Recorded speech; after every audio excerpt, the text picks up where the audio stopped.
Hello दोस्तों, तो daily new dramas देखने के लिए चैनल को सब्सक्राइब करें एंड बेल आइकन जरूर क्लिक करें। तो चलते हैं ड्रामा की तरफ। स्टोरी की शुरुआत होते ही जियांग मनी मन में सोच रही होती है कि वो बहुत ही ज्यादा लकी है कि उसे इतना केयरिंग हस्बैंड मिला है। मेरा बच्चा इस दुनिया में अभी तक आया तक नहीं है कि उसने सारी तैयारियां कर ली है। आई थिंक मैंने अपनी जिंदगी के लिए बहुत ही सही पार्टनर चूज किया है। और तभी जियांग की फोन पर एक मैसेज आता है। इस वीडियो में वो अपने हस्बैंड को शु वेंगटिंग नामी लड़की के साथ देखती है और इन दोनों के बीच में रोमांस चल रहा होता है। शु वेंगटिंग का कहना होता है, क्या तुम्हारी बीवी तुम्हें सेटिस्फाई नहीं करती कि तुम मेरे साथ आकर रोमांस करते हो? तो हस्बैंड कहता है कि बेबी वो तो प्रेग्नेंट है, उसके साथ क्या ही मजा आएगा। शु वेंगटिंग शियान की फर्स्ट लव है और तो और हीरोइन के पेट में जो बच्चा है उस बच्चे का नाम भी हस्बैंड ने अपने गर्लफ्रेंड के नाम से मिलता जुलता रखा है, ना कि अपनी बीवी के नाम से। ये सब देखकर जियांग टूट जाती है और अपने हस्बैंड से कहती है कि ये बच्चा अब इस दुनिया में नहीं आएगा और अब हम लोग डिवोर्स ले रहे हैं। हस्बैंड पूछता है, क्या तुम सीरियस हो? ये कैसी बातें कर रही हो? बीवी वीडियो दिखाती है। ये वीडियो देखकर हस्बैंड का कहना होता है कि बेबी ये सब कुछ झूठ है, मुझे फंसाया जा रहा है, तुम्हें मुझ पर बिलीव करना होगा, कोई हमें अलग करना चाहता है। यहाँ जियांग इसे चुप कराती है और कहती है, मुझे याद है कि तुमने बच्चे का नाम डिसाइड किया था। मैं बड़ा हैरान थी ये सोचकर कि तुमने बच्चे का ऐसा नाम क्यों रखा है, लेकिन ये वीडियो देखने के बाद पता चल रहा कि तुमने ये नाम तो अपनी गर्लफ्रेंड के नाम पर रखा है। ये सब सोच कर जियांग को काफी अजीब फील होता है, उसे पेट में दर्द होने लग जाता है। ये कहता है, हनी प्लीज मेरी बात सुनो, लेकिन ये कहती है, मैं तुम्हारी अब कोई बात नहीं सुन सकती। ये सवाल करती है कि तुमने तो मुझसे इतने सालों तक प्यार किया, मेरा ख्याल रखा, तो तुम इतना बड़ा झूठ कैसे बोल सकते हो? मुझे चीट कैसे कर सकते हो? जियांग काफी गुस्सा हो जाती है और कहती है कि तुम्हें वही पसंद थी तो तुम मुझे बता देते, मैं यहाँ से चली जाती। तुमने मुझसे इतना बड़ा झूठ कैसे बोला? नेक्स्ट सीन में हम देखते हैं कि दोनों साइड की फैमिलीज आती है। जियांग सोचती है कि यहाँ सब लोग मुझे इस तरह से देख रहे हैं जैसे मैंने ही कोई बहुत बड़ा क्राइम किया हो, लेकिन जो भी हो जाए अब मैं डिवोर्स लेकर रहूंगी। यहाँ रिश्तेदार जियांग से कहते हैं कि शियान इस किस्म का इंसान बिल्कुल भी नहीं है जो तुम्हें धोखा दे या चीट करे। वो तुमसे बहुत प्यार करता है और अगर वो गलत होता तो वो हम सबको यहाँ नहीं बुलाता तुम्हें समझाने के लिए। यहाँ दूसरी आंटी भी कहती हैं कि अब ड्रामा करना बंद करो, इस जनरेशन में अच्छा हस्बैंड ढूंढना वैसे भी बहुत टफ चीज है और तुम्हारा हस्बैंड तो बहुत ही अच्छा है, अब तुम्हें भला और क्या चाहिए। यहाँ जियांग के डैड कहते हैं कि दोबारा अगर तुमने डिवोर्स का नाम लिया तो मैं तुम्हारे पैर तोड़ दूंगा। यहाँ जियांग मनी मन में सोच रही होती है कि यहाँ दो परिवार आए हुए हैं और दोनों के दोनों उसी के साइड हैं, मुझे ही गुनहगार साबित करने में लगे हुए हैं। हस्बैंड कहता है, मैं तुम्हें प्रूव कर सकता हूँ कि मैं सिर्फ तुमसे प्यार करता हूँ। जिसके बाद वो शु वेंगटिंग को मैसेजेस करना शुरू करता है। स्पीकर पे फोन करके उससे कहता है कि तुमने मेरी बीवी को क्या मैसेजेस किए हैं, अब वो मुझे डिवोर्स देना चाहती है। शु वेंगटिंग कहती है, मैं तो सिर्फ मजाक कर रही थी, क्या तुम्हारी बीवी इतनी ज्यादा सीरियस हो गई? ये सुनकर सभी लोग कहते हैं कि देखा, हमने बोला था ना कि ये सब मजाक है। तभी शु वेंगटिंग बोलना शुरू करती है कि मैं मानती हूँ कि हम बहुत पहले एक दूसरे को डेट करते थे और एक दूसरे के साथ रहते भी थे, लेकिन मुझे पता नहीं था कि तुम्हारा हस्बैंड अभी भी मुझ में इंटरेस्टेड है। अब तुम्हारे जैसी बोरिंग बीवी होगी तो किसी का भी हस्बैंड छोड़कर बाहर मुंह मारेगा। ये सब सुनकर जियांग को काफी बुरा लगता है। वो फोन छीन कर कहती है कि चाहे जो हो जाए, तुमने मुझे वीचैट पर ऐड क्यों किया और तुमने मुझे वो फोटो वीडियोस क्यों भेजे, ये जानते हुए कि मैं प्रेग्नेंट हूँ और मैं स्ट्रेस हैंडल नहीं कर सकती। तुम एक डिवोर्सी होकर शादीशुदा आदमी को कैसे सिड्यूस कर सकती हो? तुम ही हम दोनों को अलग करना चाहती हो और हमारे फैमिलीज में प्रॉब्लम क्रिएट करना चाहती हो। क्या तुम मुझे इसके साथ खुश नहीं देख सकती? तुम ये सब जेलसी की वजह से कर रही हो ना? हस्बैंड को गुस्सा आ जाता है और वो थप्पड़ मार देता है अपनी बीवी को। जियांग तो संग रह जाती है कि आखिर ये मुझे थप्पड़ कैसे मार सकता है। हस्बैंड कहता है, बीवी मुझे माफ करना, न जाने अनजाने में ये कैसे हो गया। वो लड़की कॉल पर ही होती है और कहती है, तुमने उस पर हाथ उठाया, तुमने बहुत सही किया।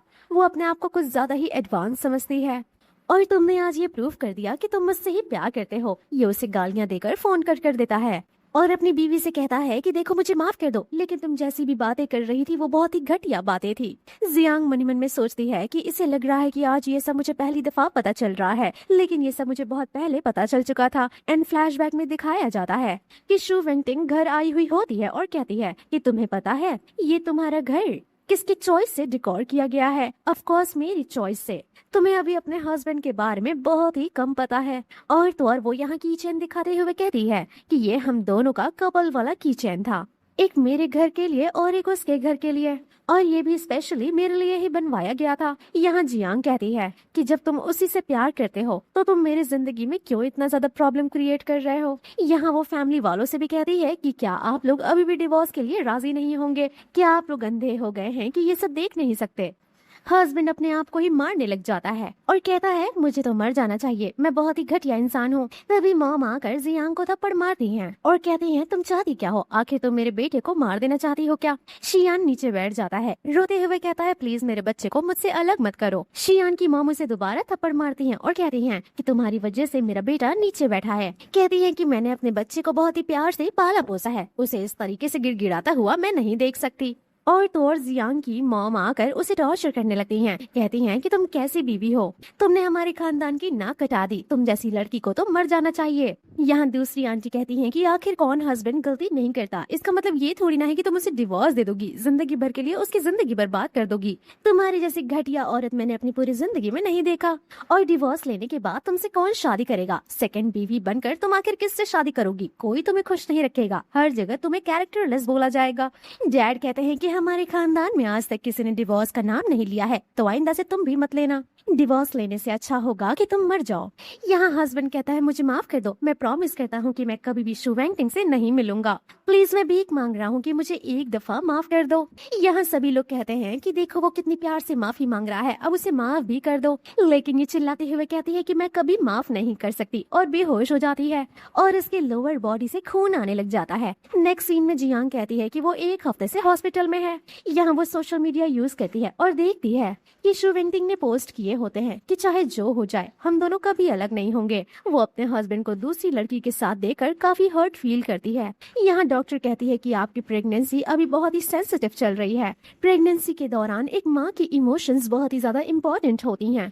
डॉक्टर कहती है अपने फैमिली मेंबर को बोलो कि वो आकर तुमसे मिले। और इसे समझ में आता है कि इतने दिनों तक इसकी फैमिली वाले इससे मिलने के लिए भी नहीं आए, सिर्फ व्हाट्सएप पर मैसेजेस किए जा रहे हैं।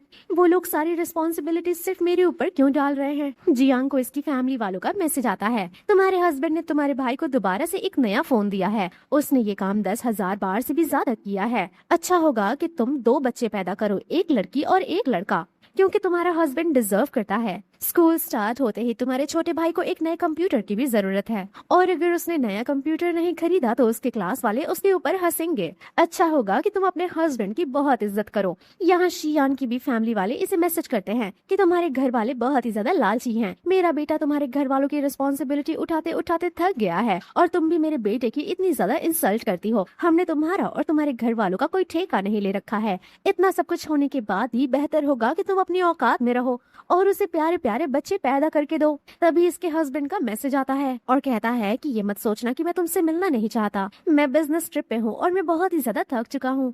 जब मैं वापस आ जाऊंगा तो मैं तुमसे जरूर मिलूंगा, तुम क्या खाना चाहती हो मुझे बता दो, मैं लेते आऊंगा। वेल तभी सू वेंटिंग का कॉल आता है और वो कहती है तुम्हें पता है तुम्हारी प्रेगनेंसी से पहले मैं प्रेग्नेंट हुई थी, लेकिन मैंने वो बच्चा गिरा दिया क्योंकि तुम्हारा हस्बैंड नहीं चाहता था कि मेरी आवर ग्लास बॉडी खराब हो जाए या मेरा पतला कमर खराब हो जाए। वो तुम्हारी बॉडी को सिर्फ यूज कर रहा है बच्चे पैदा करने के लिए, प्यार तो वो सिर्फ मुझसे करता है। जिसके बाद ये अपने हस्बैंड को कॉल करती है और कहती है कि मुझे सूप डम्पलिंग खाना है। हस्बैंड कहता है कि ठीक है मैं लेकर आता हूँ। फ्लैशबैक में दिखाया जाता है किस तरीके से इसका हस्बैंड जब इससे बहुत प्यार करता था तो इसके लिए सूप डम्पलिंग लेकर आया करता था और तो और अपने हाथों से चॉपस्टिक को पोंछ कर दिया करता था और तो और मुझे समझाता था कि ध्यान से डम्पलिंग खाना, अंदर गरम गरम सूप होता है तो तुम्हारा मुंह जल सकता है। रात हो चुकी होती है और जियांग अपने हस्बैंड को कॉल लगाती है लेकिन नंबर अनअवेलेबल आ रहा होता है और तभी शू यहाँ वीडियो कॉल करती है और दिखाती है कि उसका हस्बैंड तो उसके साथ एंजॉय कर रहा है। शू मैसेज करती है कि आधे घंटे में काम हो जाएगा, फिर मैं इसे जाने दूंगी। जियांग कहती है ये लोग तो मुझे मजाक की तरह समझते हैं। जिसके बाद ये जाकर छत पे खड़ी हो जाती है और अपनी जान लेने वाली होती है। तब तक हस्बैंड पहुंच चुका होता है, कहता है कि मुझे माफ करना, काम की वजह से मैं थोड़ा लेट हो गया। वो कहती है ऊपर देखो। जैसे ही वो देखता है हैरान हो जाता है। वो उसे रोकने की कोशिश करता है लेकिन तब तक वो छत से नीचे कूद जाती है। सभी लोग यहाँ आ जाते हैं और चारों तरफ खून ही खून होता है। जियांग सोच रही होती है कि आखिर ये इतना रो क्यों रहा है, जरूर बच्चों की वजह से रो रहा होगा। फ्लैशबैक में याद करती है किस तरीके से इसका हस्बैंड इससे वादा करता है कि पूरी दुनिया में मेरे लिए सबसे ज्यादा इम्पोर्टेंट तुम हो और तुम जो कहोगी जैसा कहोगी मैं वैसा करूंगा। हस्बैंड अभी भी रोता है और कहता है मुझे माफ कर दो, मैंने बहुत बड़ी गलती कर दी। उसकी बॉडी को यहाँ से ले जाया जाता है और हस्बैंड रोता हुआ कहता है कि मैं तुम्हारे बिना नहीं जी सकता। यहाँ नर्स डॉक्टर गू को बताती है कि ये 6वें मंजिल से गिरी है और तो और हमने इसे बेहोश किया है। बॉडी में कोई फ्रैक्चर नहीं है लेकिन इतनी ऊंचाई से गिरने की वजह से इसका बच्चा नहीं रहा और इनका मिसकैरेज हो गया है और तो और यूटेरिन में बहुत ही सीवियर ब्लीडिंग हो रही है।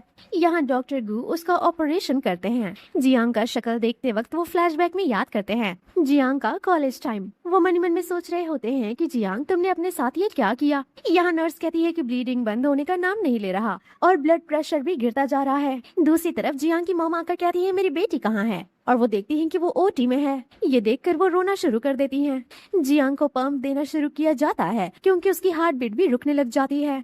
जियांग को फ्लैशबैक में सारी मेमोरी याद आती है। हस्बैंड वाली बात, उसकी मॉम उसे मर जाने के लिए कहती हैं और डैड पैर तोड़ने के लिए कहते हैं। मन ही मन में ये सोचती है कि मुझे लगा एक इतना अच्छा केयरिंग हस्बैंड मिलने के बाद मेरी जिंदगी मुकम्मल हो गई, लेकिन जब तक उसने चीट नहीं किया मुझे रियलिटी का पता नहीं चल पाया कि उन लोगों के लिए मेरा कोई वजूद नहीं है और न ही मेरे फैमिली वाले मुझे अपना समझते हैं। सभी लोगों के लिए मैं ही गलत थी। जिसके बाद जियांग की आत्मा उठती है और वो कहती है कि ये लोग मुझे जिंदा करने की कोशिश कर रहे हैं। जिसके बाद जियांग बाहर आती है और यहाँ उसके हस्बैंड की मॉम कहती हैं कि आपकी बेटी कहीं और नहीं मर सकती थी क्या। सारा का सारा इल्जाम मेरे बेटे के ऊपर आ चुका है। सोचिए समाज वाले क्या बोलेंगे। मेरे बेटे के फ्यूचर के लिए ये बिल्कुल भी अच्छा नहीं है। मैंने पहले ही कहा था कि ऐसी लड़की से शादी मत करो, वो बहुत ही घटिया लड़की है। यहाँ वो काफी ज्यादा रोता है और कहता है कि ये सब मेरी गलती है। मॉम कहती है कि अपने आप को ब्लेम करना बंद करो। जियांग ये सब देखकर ये सोच रही होती है कि आखिर ये मेरे लिए क्यों रो रहा है। अब तो मेरे बाद ये अपनी गर्लफ्रेंड के ही साथ रहेगा। जिसके बाद फ्लैशबैक में दिखाया जाता है जियांग हमें बताती है कि मेरी लाइफ में लव बहुत ही इम्पोर्टेंट रोल प्ले करता है। मैं चाहती थी कि कोई मुझे सच्चे दिल से प्यार करे क्योंकि हमेशा से मुझे प्यार की कमी महसूस होती थी। अपने हस्बैंड से मिलने के बाद मुझे लगा कि भगवान ने मेरी बात सुन ली है। उसी दिन मैसेज आता है इसकी हस्बैंड को। शुवेंगटिंग कहती है कि मेरा डिवोर्स हो गया है, मैं तुमसे मिलना चाहती हूँ, मैं बहुत ही हर्ट फील कर रही हूँ। मेरा हस्बैंड एक छोटा सा मैसेज देखकर डिस्ट्रैक्ट हो गया। उसे शुवेंगटिंग काफी ज्यादा ब्यूटीफुल और हॉट लगती थी। उसे ये लगता था कि जो वो मेरे साथ नहीं कर सकता वो उसके साथ कर सकता है। शुवेंगटिंग उसे अपना लोकेशन भेजती है। जियांग इसे खाना ला कर देती है तो ये कहता है कि मीटिंग है, मुझे लेट हो रहा है। ऐसा कहकर चला जाता है और आता है मिलने के लिए शुवेंगटिंग से। शु कहती है मैंने तुम्हें बहुत मिस किया। जब ये दोनों एक दूसरे के साथ फिजिकल होते हैं तो इन दोनों को एक दूसरे की लत लग जाती है और सारी गलतियां ये लोग नजरअंदाज कर देते हैं। मेरा हस्बैंड अपने ऊपर से कंट्रोल खो बैठता है। इंटीमेट होने के बाद यहाँ ये सवाल करता है कि तुम मुझे बहुत ही पसंद हो, लेकिन तुम मुझसे वादा करो कि तुम मेरी वाइफ को ये सब कभी नहीं बताओगी क्योंकि मैं अपनी वाइफ से बहुत प्यार करता हूँ और मैं उसे प्रोवोक नहीं करना चाहता। तो ये सवाल करती है मेरा क्या होगा। तो ये कहता है कि मैं तुम्हारी पूरी जिम्मेदारी लेता हूँ और मैं तुम्हें बहुत प्यार करूंगा। मन ही मन में ये लड़की कह रही होती है कि हर एक रिश्ते का साइड इफेक्ट होता है, छुपाई हुई चीज ज्यादा दिन तक नहीं छुपती। और ऐसा सोचते हुए इसे किस करने लग जाती है। कहानी प्रेजेंट में आती है और शियान बहुत ही ज्यादा रो रहा होता है।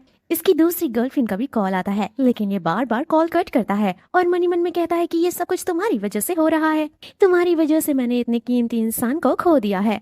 जिसके बाद वो उसका कॉल उठाता है। वो कहती है तुम कहाँ हो, मैं तुम्हारी वजह से कितना परेशान हो रही हूँ, तुम मेरा कोई कॉल रिसीव नहीं कर रहे हो। पक्का तुम्हारी बीवी जरूर कोई दोबारा से नाटक कर रही होगी बीमार होने का। मैं चाहती हूँ कि तुम फटाफट से मेरे पास आ जाओ। ये इसे चुप कराता है और कहता है कि दोबारा कभी मुझे कॉल मत करना, मैं इस वक्त हॉस्पिटल में हूँ, हमारा रिश्ता खत्म होता है। यहाँ ये रिग्रेट में बैठा हुआ होता है और ये सब कुछ जियांग की आत्मा देख रही होती है और कहती है कि अब तुम्हें इतनी प्रॉब्लम क्यों हो रही है, तुमने बहुत ही लेट कर दिया रियलाइज करने में, अब कोई मतलब नहीं है, अब मैं जा चुकी हूँ। तभी गर्लफ्रेंड शु यहाँ आ जाती है और कहती है कि तुम यहाँ क्या कर रहे हो, तुम्हारी इतनी बुरी कंडीशन क्यों है। जरूर वो कुतिया फिर से कोई बीमारी का नाटक कर रही होगी। मैं जानती हूँ कि वो हम दोनों को साथ में खुश नहीं देख सकती, इसीलिए वो बार बार ड्रामा करती है। मिस्टर शी इसे चुप कराते हैं और कहते हैं कि मुझे बहुत ही पछतावा हो रहा है कि मैं तुम्हारे साथ था, मैं उसे कभी भी डिवोर्स नहीं देना चाहता था। मैं उससे बहुत प्यार करता था। आखिर मैं उसके ऊपर हाथ कैसे उठा सकता हूँ? मैं उसे इतना हर्ट कैसे कर सकता हूँ? मुझे तुम्हारी वजह से बहुत ही पछतावा हो रहा है। तुम्हारी वजह से मेरी हंसती खेलती जिंदगी बर्बाद हो गई। जियांग की आत्मा कहती है कि देखो जरा इसका पछताता हुआ चेहरा। एक ही टाइम पर ये दो औरतों के साथ मजे लेना चाहता था। इतनी ब्यूटीफुल लड़की को देखकर इसकी जवानी जाग उठी थी और ये अपने आप को कंट्रोल नहीं कर सका। जियांग हमें बताती है कि दुनिया में सबसे कमजोर मर्द वही है जो दूसरी औरत के ब्यूटी से इम्प्रेस हो जाता है और अपनी बीवी या गर्लफ्रेंड को चीट कर देता है। वेल दोस्तों, आपको वीडियो कैसी लग रही है प्लीज कमेंट करके हमें जरूर बताएं ताकि हमें आइडिया हो कि आपके लिए कैसा कंटेंट लाना है। ये गर्लफ्रेंड कहती है कि तुम ये कैसी बातें कर रहे हो, मैं तुम्हारा ख्याल रखूंगी ना। तुमने कहा था कि मैं तुम्हारे लिए सबसे इम्पोर्टेंट पर्सन हूँ। तो शी बताता है कि मैं अंधा हो गया था अपने डिजायर के चक्कर में। मुझे नहीं पता कि मैं इतनी बड़ी गलती का पश्चाताप कैसे करूंगा। मेरी वजह से आज वो इस दुनिया में नहीं है। ये सब सुनकर इसकी गर्लफ्रेंड कहती है कि चुप भी करो, तुम्हारी गर्लफ्रेंड एक नंबर की गंदी लड़की थी, स्लर्ट थी वो एकदम से। तो ये कहता है कि मेरे बीवी के बारे में एक भी अपशब्द मैं बर्दाश्त नहीं करूंगा। मैं अगर दुनिया में किसी से प्यार करता हूँ तो वो सिर्फ मेरी बीवी थी। तभी यहाँ नर्स आती है और कहती है कि ये रहा आपकी बीवी का फोन। जब वो टेरेस से गिरी थी तो उनके हाथों में था। यहाँ वो सारी फोटो वीडियोस एंड मैसेजेस देख लेता है जो कि इसकी गर्लफ्रेंड इसकी बीवी को भेजा करती थी उसे प्रोवोक करने के लिए। यहाँ नर्स बताती है कि बहुत दिनों से वो हॉस्पिटल में भर्ती थी। वो हमेशा रोती रहती थी लेकिन कोई भी उनसे मिलने के लिए नहीं आता था। हमेशा वो अपना व्हाट्सएप खोलती थी और कुछ मैसेजेस पढ़कर रोने लग जाती थी। उन्हें एंजाइटी अटैक भी आता था। यहाँ वो मैसेज पढ़ता है कि इसकी गर्लफ्रेंड ने उसे मैसेज किया हुआ है कि तुम्हारा हस्बैंड तुमसे प्यार नहीं करता, वो सिर्फ बच्चे पैदा करने के लिए तुम्हारा इस्तेमाल कर रहा है। तुम मेरे जितनी सुंदर, मेरे जितनी वर्थ कभी नहीं हो सकती। अच्छा होगा कि तुम जल्द से जल्द मर जाओ और मुझे अकेला छोड़ दो तुम्हारे पति के साथ। जिसके बाद ये फ्लैशबैक में याद करता है कि वो कॉल करके कहती है कि ऊपर देखो, और ऐसा कहकर कूद कर अपनी जान ले लेती है। यहाँ नर्स ये भी बताती है कि आपकी बीवी को डिप्रेशन भी था। ये सारे मैसेजेस पढ़कर ये अपनी गर्लफ्रेंड को कहता है कि तुम्हारे कहने पर उसने अपनी जान ले ली, उस बच्चे की जान ले ली। तो क्या तुम सेटिस्फाई हो? तुम यही चाहती थी ना? तुमने मेरी और उसकी दोनों की जिंदगी बर्बाद कर दी। ये कहती है कि तुम मेरे ऊपर ब्लेम मत डालो, मैंने कौन सा उसे फोर्स किया था बिल्डिंग से कूदने के लिए। जिसके बाद ये अपनी गर्लफ्रेंड को थप्पड़ मार देता है। ये सब सुनकर ये यहाँ से भाग जाती है। दूसरी तरफ हीरो की मॉम, जो कि हीरोइन के पेरेंट्स को ब्लेम कर रही होती है कि तुम्हारी लड़की ने बहुत बड़ा मेस क्रिएट कर दिया है। शिन फैमिली के होने वाले बच्चे की भी उसने जान ली है। अगर मेरे बेटी के कैरेक्टर पर कोई भी सवाल उठता है तो हम तुम्हें छोड़ेंगे नहीं। हस्बैंड ये सब खड़ा होकर देख रहा होता है और फ्लैशबैक में याद करता है कि किस तरह से इसने अपनी बीवी पर हाथ उठाया था और फैमिली मेंबर में से कोई भी उसे सपोर्ट नहीं कर रहा था। जिसके बाद वो आता है अपनी वाइफ की मॉम के पास और माफी मांगता है। कहता है मैं जानता हूँ कि आप मुझे माफ नहीं कर सकती, लेकिन मैं इससे ज्यादा और कुछ नहीं कर सकता। ये कहता है कि अगर भगवान कोई चमत्कार कर दे तो मैं अपनी बीवी के साथ जिंदगी भर रहना चाहूंगा और उसे बहुत प्यार से रखना चाहूंगा। मैं अपनी पूरी जिंदगी उससे माफी मांगते हुए बिता दूंगा। डैड कहते हैं बेटा इसमें तुम्हारी कोई गलती नहीं है। तो ये अपने डैड को कहता है आप चुप हो जाइए, मैं अपनी सासू माँ से बात कर रहा हूँ। यहाँ सासू माँ कहती है कि बेटा तुम्हारी कोई गलती नहीं है, मुझसे माफी मत मांगो, उसके साथ जो भी हुआ वो डिजर्व करती थी। ये सुनते ही इसको काफी गुस्सा आता है और कहता है कि मुझे तभी समझ जाना चाहिए था जब मैं पहली दफा अपनी बीवी को आपके घर में देखा था। वो फटे हुए कपड़े पहनकर घर में सफाई कर रही थी और आपका बेटा जो कि महंगे गेम खेल रहा था कोट पैंट पहनकर। किसी ने भी उसे अच्छे से ट्रीट नहीं किया, ना किसी ने उसे अच्छे से प्यार किया। मैं एक बहुत ही घटिया आदमी हूँ कि मैंने उसे एक अच्छी जिंदगी नहीं दिया। तभी यहाँ डॉक्टर आते हैं और वो कहते हैं कि हमने लास्ट ट्राई भी कर लिया लेकिन हम उसे नहीं बचा सके। यहाँ हस्बैंड की फैमिली वालों का कहना होता है कि अगर आप बच्चे को सही सलामत बाहर निकाल सकते हैं तो प्लीज उसे निकाल लीजिए, उस औरत को बाहर में जाने दीजिए। ये सब सुनकर डॉक्टर का खून खौल रहा होता। जियांग की आत्मा खड़ी होकर यही सोच रही होती है कि मेरे पेरेंट्स ने मेरे बारे में कुछ भी नहीं पूछा। यहाँ जियांग की आत्मा फेड होना शुरू हो जाती है और उसे बहुत ही हर्ट फील होता है। और कुछ देर बाद हम देखते हैं जियांग को होश आता है और वो कहते हैं कि यानी कि मैं जिंदा हूँ, मुझे ऐसा लग रहा था कि मैं एक बार मर चुकी हूँ। यहाँ ये फ्लैशबैक में सब कुछ इमेजिन करती है कि किस तरीके से इसके हस्बैंड ने इसे प्रपोज किया था शादी के लिए। प्रेगनेंसी का रिपोर्ट देखकर वो कितना खुश हुआ था और फिर इसे पता चला कि इसका हस्बैंड तो इसे चीट कर रहा है और ये दिन पर दिन टूटती चली गई। ये फ्लैशबैक में याद करती है अपनी सुहाग रात वाले दिन, किस तरीके से इसका हस्बैंड पूछ रहा होता है कि तुम्हारा सपना क्या है। तो ये बताती है कि मेरा सपना था कि मैं ढेर सारे पैसे कमाऊं और फाइनेंशियल फ्रीडम अचीव करूं। हस्बैंड कहता है तुम्हारा सपना मैं जरूर पूरा करूंगा और ये दोनों लोग फायर वर्क देखते हैं। तभी एक दिन मौसम बहुत खराब होता है, रात का वक्त होता है। ये अपने हस्बैंड को कॉल करके कहती है कि मुझे बहुत डर लग रहा है, प्लीज घर जल्दी आ जाओ। और वो 2 मिनट में घर आ जाता है और इसे कंसोल करता है। जियांग हमें बताती है कि उतना ज्यादा प्यार, उतना ज्यादा केयर मैंने अपनी पूरी जिंदगी में फील नहीं किया था। अंदर से मेरी आत्मा बहुत ही खुश हो गई थी जब मेरा हस्बैंड मुझसे बहुत प्यार करता था। जिसके बाद हम यहाँ शियान को देखते हैं और शियान कहता है कि बहुत ही मुश्किल से तुम्हें बचाया गया है। आउट ऑफ कंट्री से डॉक्टर आए थे तुम्हारा ट्रीटमेंट करने के लिए। 12 घंटे तक तुम्हारी सर्जरी चली है और अब तुम्हें चिंता करने की कोई जरूरत नहीं है। तुम बिल्कुल ठीक हो, तुम्हें बस रेस्ट की जरूरत है। तुम्हारा यूट्रस भी बिल्कुल सेफ है। डॉक्टर का कहना था कि हम बहुत ही लकी थे। यहाँ हस्बैंड फिर से कहता है कि तुम जैसा बोलोगी मैं वैसा करूंगा, तुम जो विश मांगोगी मैं पूरा कर दूंगा। तो ये कहती है मुझे डिवोर्स चाहिए। ये रोने लग जाता है और कहता है कि प्लीज तुम मुझे अपने आप से अलग मत करो, मैं तुम्हें डिवोर्स नहीं दे सकता। ये कहती है तुमने ही तो बोला था कि तुम मेरी विश पूरी करोगे, तो अब तुम्हें क्या हुआ है। ये इसकी आंखों में देखकर एक बार जरूर सोचती है कि अगर मैं इसे मौका देती हूँ तो क्या ये मुझसे प्यार करेगा। लेकिन ये कहती है कि अगर तुम मेरे साथ रहते हो तो मैं बार बार अपनी जान लेने की कोशिश करूंगी, दोबारा तिबारा, जितनी बार तुम आओगे उतनी दफा। ये इसे मना करने लग जाता है, रोने लग जाता है। तभी डॉक्टर यहाँ आते हैं और कहते हैं कि पेशेंट को परेशान करना बंद करिए, अभी अभी उन्हें होश आया है, आपके इस बिहेवियर से उन्हें हार्म पहुँच सकता है। ये कहता है कि मैं इसका हस्बैंड हूँ, मुझे बात करना है, लेकिन डॉक्टर मना कर देते हैं। जिसके बाद ये अपनी बीवी से कहता है कि तुम पहले रेस्ट लो, फिर हम लोग बाद में बात करते हैं। हस्बैंड के जाने के बाद ये डॉक्टर गू को थैंक यू कहती है। डॉक्टर गू मनी मन में सोच रहे होते हैं कि इसकी जिंदगी में अभी बहुत प्रॉब्लम है, तो शायद इसीलिए ये मुझे अभी पहचान नहीं पा रही है। मिस्टर गू कहते हैं कि अगर कोई भी प्रॉब्लम होती है तो तुम मुझे कांटेक्ट कर सकती हो, और ऐसा कहकर वो यहाँ से चले जाते हैं। जिसके बाद वो यहाँ सूप खाने की कोशिश करती है, लेकिन तभी इसके बाल आंखों पर आने लगते हैं और तभी डॉक्टर गू इसके लिए रबर बैंड लेकर आते हैं। ये देखकर ये लड़की सोच में पड़ जाती है और फ्लैशबैक में हम देखते हैं कि जियांग कॉलेज टाइम में बास्केटबॉल इन सॉकर खेला करती थी, एंड जब भी उसके बाल उलझते थे तो हमेशा यहाँ मिस्टर गू उसके लिए रबर बैंड लेकर खड़े रहते थे।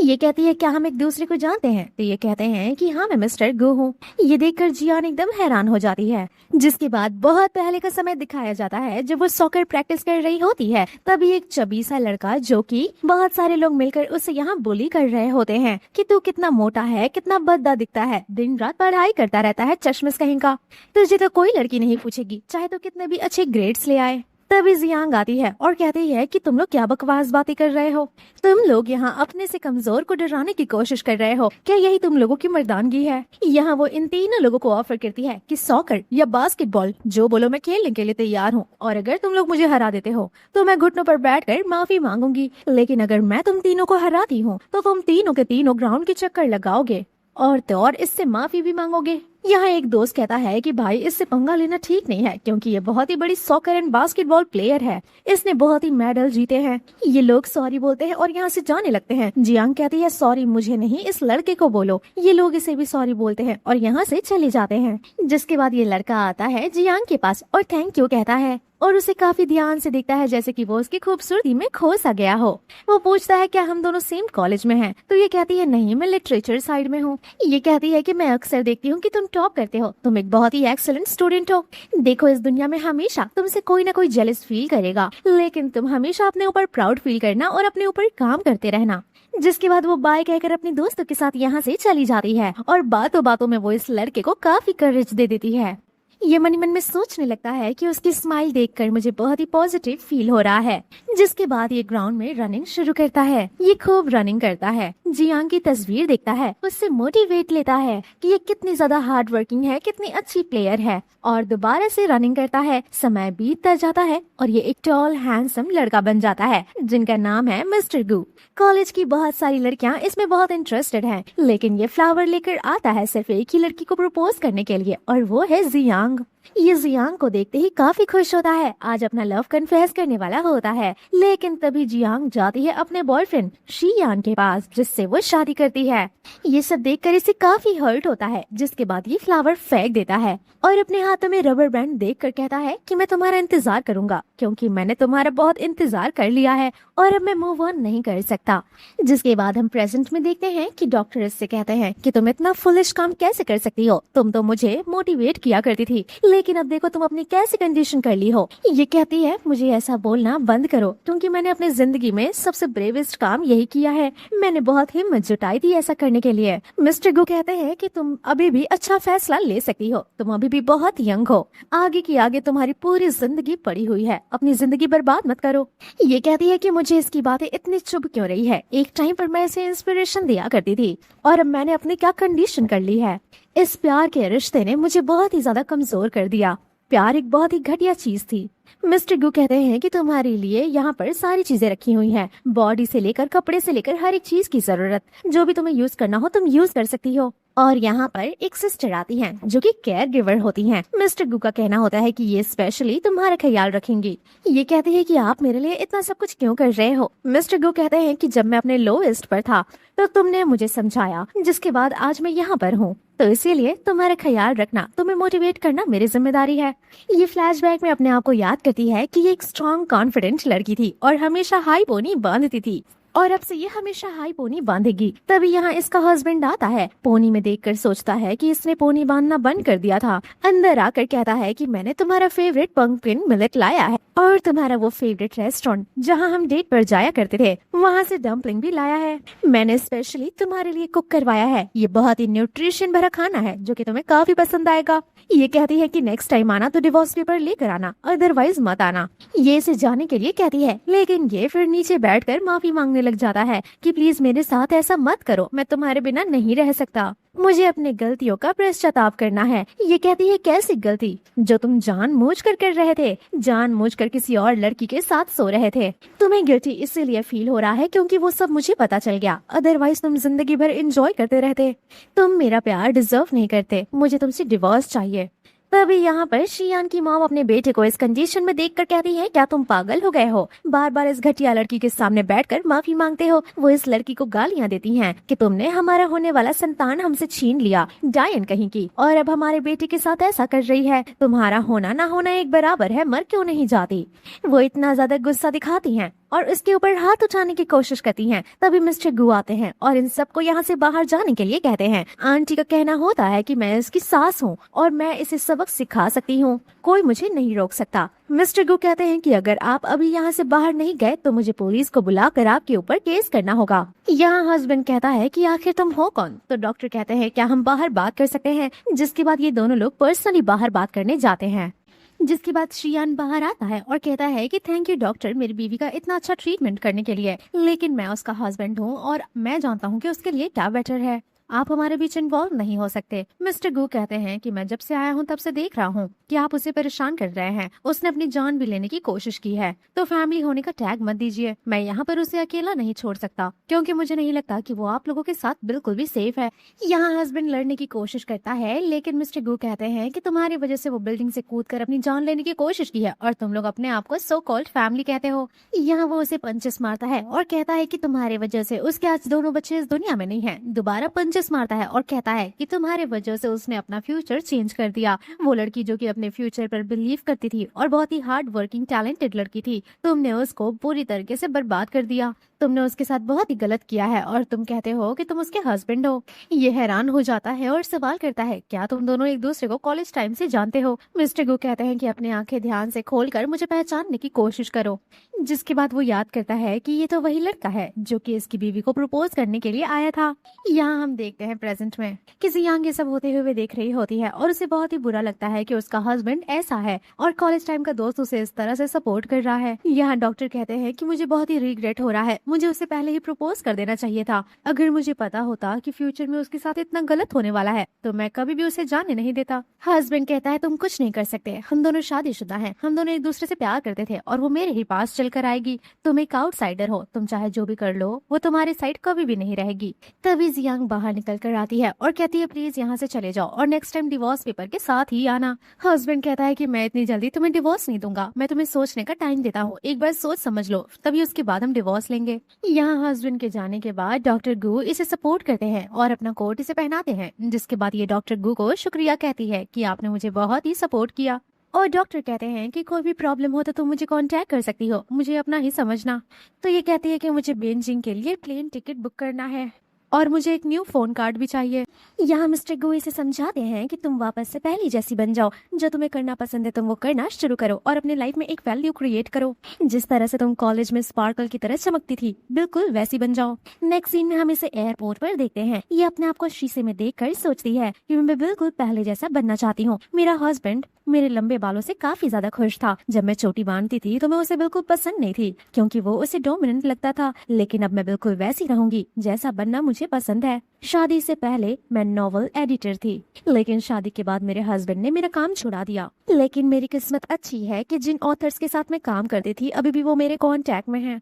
उनमें से तो बहुत लोग ऐसे भी हैं जो बहुत ही बड़े राइटर बन चुके हैं और बेंजिंग में एक वेबसाइट है जो कि इसे हायर करना चाहती है और अब मैं दोबारा से अपने करियर की शुरुआत कर सकती हूँ। नेक्स्ट सीन में हम उसके हस्बैंड को हॉस्पिटल में देखते हैं जो कि नर्स से सवाल करता है कि मेरी बीवी कहाँ है। ये कहती है कि उन्होंने तो हॉस्पिटल से डिस्चार्ज ले लिया। तो ये गुस्से में सवाल करता है कि आपने मुझे क्यों नहीं बताया, वो कहाँ चली गई। तो नर्स इसे कोई जवाब नहीं देती और इग्नोर करके यहाँ से चली जाती है। ये उसके नंबर पे कॉल भी करता है लेकिन कोई कॉल नहीं लगता। ये सोचता है घर तो वो वापस गई नहीं होगी तो आखिर कहाँ जा सकती है, कहीं वो मुझे छोड़कर तो नहीं चली गई ना। जिसके बाद हम 3 महीने बाद का सीन देखते हैं। जियांग हमें बताती है कि इसे बहुत सारे कॉल्स एंड मैसेजेस आए। घर वालों ने इसे काफी गालियां और धमकियां दी और इसने अपने पूरे खानदान वालों को ब्लॉक कर दिया और मैंने अपने खून के रिश्तों को तोड़ दिया। जिंदगी मौत से उनका कोई लेना देना ही नहीं है।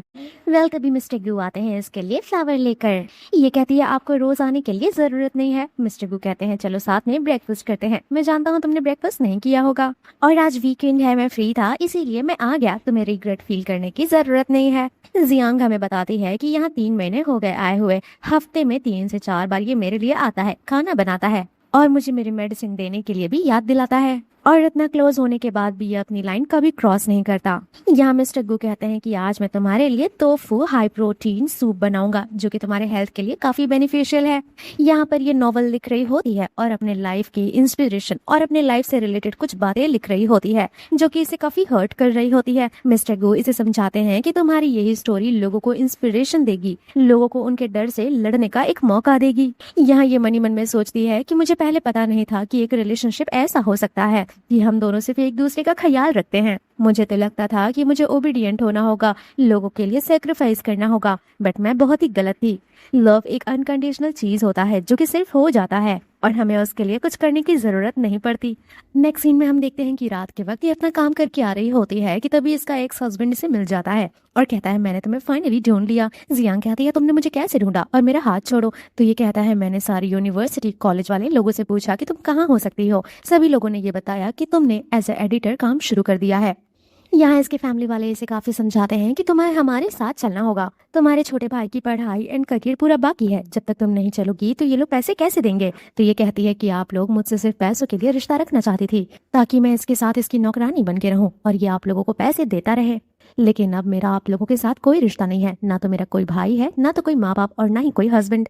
यहाँ फैमिली वाले काफी ऑफेंड होते हुए कहते हैं कि तुम्हारी इतनी हिम्मत कि तुम हमारे साथ रिश्ता तोड़ रही हो। तो ये कहती है कि मुझे ये रिश्ता पहले तोड़ देना चाहिए था और अपने हस्बैंड को भी कहती है कि तुम्हारा कोई हक नहीं बनता कि तुम मेरे लाइफ में इंटरफेयर करो। हस्बैंड डिवोर्स पेपर फाड़ देता है और कहता है कि मैं तुम्हें कभी डिवोर्स नहीं दे सकता और रोने लग जाता है। यहाँ सभी लोग इसे जबरदस्ती फोर्स करने लगते हैं, घर चलने के लिए कहते हैं। माँ कहती है डिवोर्स के बाद एक औरत का कोई वजूद नहीं होता। ये लोग इसके साथ बहुत जबरदस्ती करते हैं, लेकिन तभी यहाँ मिस्टर गू आ जाते हैं। ये मिस्टर गू को देखकर फिर से रोने लग जाती है। मिस्टर गू को बहुत ही बुरा लगता है कि इन लोगों ने इसे फिर से रुलाया और वो सभी के सामने आकर कहते हैं कि मैं इसका होने वाला हस्बैंड हूँ, हम दोनों करेंगे एक दूसरे से शादी। यहाँ मॉम कहती है क्या तुम पागल हो गई हो, तुम्हारा हस्बैंड इतना ज्यादा रिच है, वो इतने पैसे कमाता है, वो इतनी महंगी गाड़ी चलाता है, इसके कंपैरिजन तुम एक डॉक्टर से शादी करोगी। हस्बैंड कहता है कि मैं जानता हूँ आप बहुत ही कैपेबल इंसान हैं, लेकिन आप ऐसी लड़की से शादी नहीं कर सकते, आप ये सब नहीं कर सकते, ये कोई ऑपरेशन थोड़ी ना है। आपसे शादी करने के बाद जो बच्चा होगा वो बहुत ही मिडिल क्लास जिंदगी जिएगा।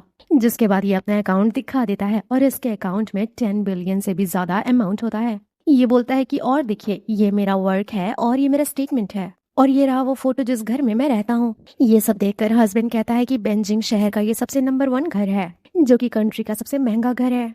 उस जगह पर सिर्फ और सिर्फ रिच और पावरफुल लोग ही रह सकते हैं और तो और सोशल और फैमिली बैकग्राउंड भी आपका अच्छा होना चाहिए।